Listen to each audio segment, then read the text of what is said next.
Word of advice. You see the crossing light flashing, that means don't go! That means don't go!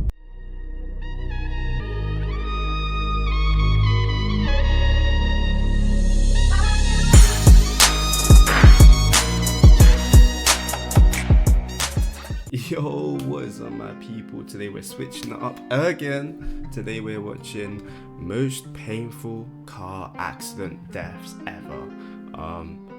I don't know, I feel like that title is a bit like, should be put in a different order. But anyways, if you guys like these type of videos, let me know in the comment section. I need your guys' feedback, you feel me? See what you guys like, see what you guys don't like. Anyways, without further ado, let's get right into it.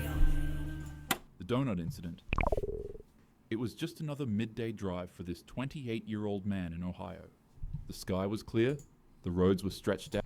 Why is it always Ohio? Why did they just play twice? Out like any other time, and for him, his morning had officially started. The only thing left for him to do was to get some breakfast.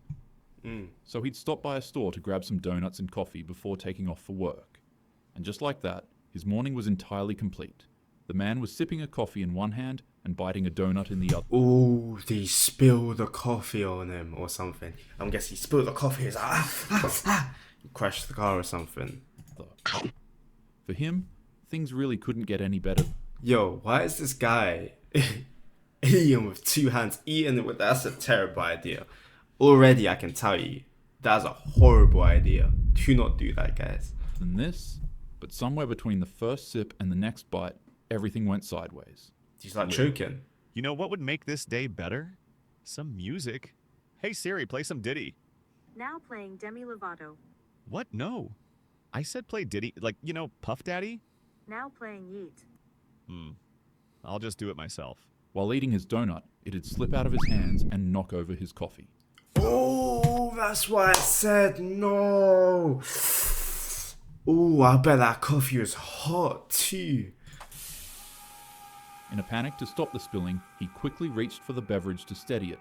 And just like that. Yo guys, this is why you don't drink and drive. I'm sure that's not what they mean, but dude, try not to be distracted whilst you're driving anyways. In a split second, his car veered left to the opposite lane of traffic.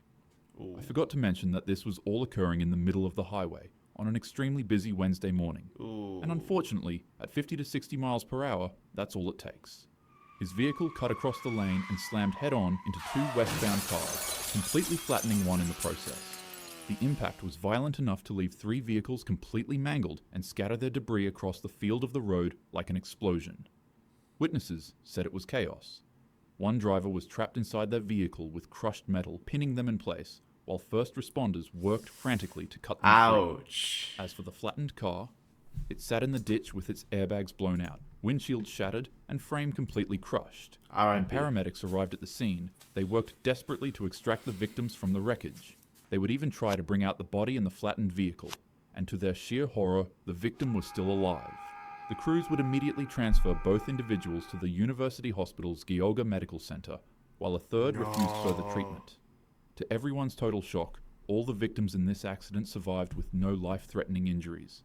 The man responsible was quickly identified and questioned. Did we just get clickbait? Most painful car accident deaths. This guy survived. Yo, we got scammed. Yo, give me my time back. We got scammed. His rambunctious craving for donuts and coffee on the highway had turned a quiet Ohio road into a disaster scene. Police instantly cited him on the spot. Sometimes it's not speed or weather or a drunk driver that causes the crash. Sometimes it can simply just be a donut, so don't drive while distracted. 35. That's what I said. Honestly, this one was a little too depressing, so I decided to take it out. Instead, for this incident, you can just look at this cute rabbit for a bit. What? Hell Train. Bro, why even mention it? It was the evening rush on February 3rd, 2015 in Valhalla, New York. Commuters boarded the Metro North train that was headed for the suburbs after a long day in Manhattan. At the same time, a 49-year-old mother from Edgemont was behind the wheel of her Mercedes SUV. She had just left work and was cutting through unfamiliar back roads due to an earlier accident on the highway. She approached the Commerce Street crossing, a dangerous grade-level track where warning lights flashed and gates descended. Oh no, But don't tell me she crossed. No. Yo guys, words of advice. You see the crossing lights flashing, that means don't go. That means don't go. Listen, shaving off a minute or two of your travel time isn't worth your life. I keep it real. Instead of stopping, as you might have already guessed, her SUV ended up in the worst place possible, the tracks. Like any other normal person, you'd think that she would reverse her car out of harm's way, right? Well, you'd be wrong. Instead, she drove forward, accidentally stopping on the rails as the crossing gate came down behind her, pinning her vehicle into one place. She panicked quickly, trying to find an escape, but without a second to react, headlights pierced the dark. The Metro North train, carrying hundreds of passengers, slammed into her SUV. Oh my god. This is what I mean. If you see them lights flashing, get out of the way. I can't lie, they should low-key make the barriers come down sooner, if you get what I mean. Like, they should make them come down a lot sooner than right before the, give people a little bit of time, you get what I mean? Like, even if they have to wait a bit extra, I feel like it would prevent, like, maybe if you did get stuck, maybe you could have time to get out of your car, you feel me? But, yo, rest in peace. It's a mother too. God, poor kids. Now, all because you wanted to shave a bit of time. All because you wanted to save a bit of time. You wanted to save a minute. Now your kids are left without a mother. With catastrophic force. The impact drove the 5,000-pound vehicle nearly 1,000 feet up the tracks before ripping it apart. But that's only the beginning of what made this situation so terrible. When the train impacted her car, the rails snapped off the ground and speared through her SUV, right into the train's passengers. These rails would shoot up from the floor and send fire and sparks exploding onto the passengers. The first carriage completely erupted into flames as metal debris tore through windows and seats like shrapnel. At the rear of the train, riders only felt a slight bump, but up at the front, it was a pure nightmare. Smoke filled the cars, people screamed, and sections of rail... Yo, damn, imagine being at the back of the train, you're just chilling, you just feel a slight bump. Everyone else in the train is going through this and you have no idea. Shot through the cabin like burning javelins. People desperately clawed at jammed doors, but the heat was unbearable and too suffocating. The smell of burning seats, fuel, and flesh is all that survivors could remember when trying to escape. The scene was described as literal hell on a train. When the fire finally died down, 6 people were gone and 15 others were severely injured. The SUV was obliterated, and the train was left mangled and scarred by the flames. Wow. This remains the deadliest crash in Metro North Railroad's history, and the moral is as simple as it is brutal. When you're on the road, always be attentive and learn to react quickly.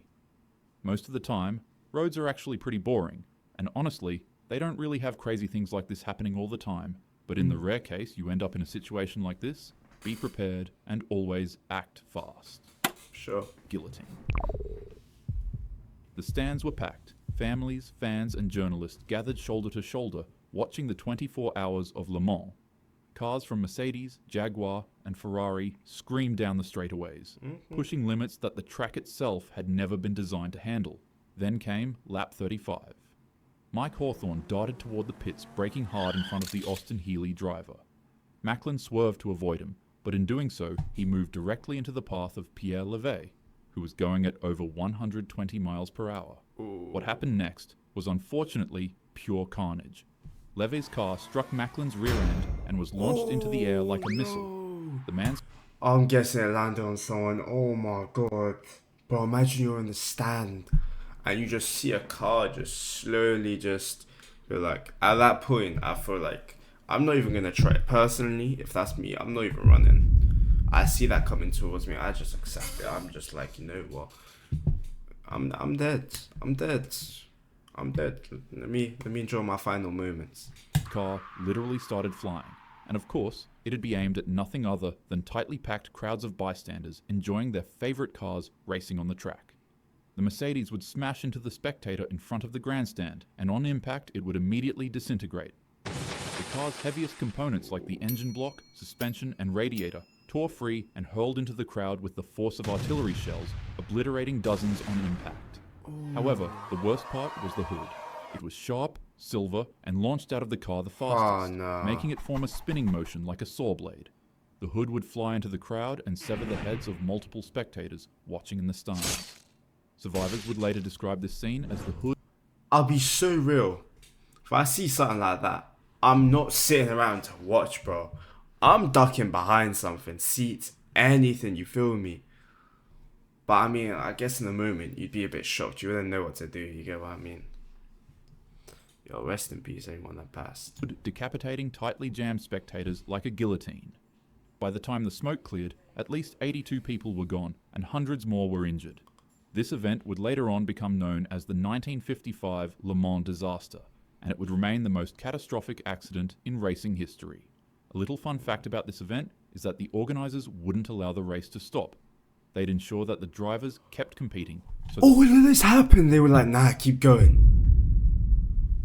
Yo, what the fuck is wrong with the organisers? What's wrong with them? the venue didn't ensue into a mass panic and block medical responders from being able to enter in. This event would be so shocking to the world at the time that multiple countries across Europe banned motorsports altogether until safety standards could be improved. No matter how exciting or important something feels in the moment, it's never worth risking lives by ignoring safety. One bad decision can hurt not just you, but everyone around you. Don't speed, don't be distracted while driving, and always drive safely. With that being said, have a happy day. Yeah, that'll be video. That'll be Bunny on the screen too. Yo, anyways, if you guys enjoyed the video, you know, here's the channel, a talking hat, you feel me? You know, go show some love. Anyways, if you guys enjoyed the video, you know, drop a like, drop a sub, you know, standard procedures. I'm live every Friday to Sunday, and that's gonna conclude me for tonight. So anyways, Afusa, peace out.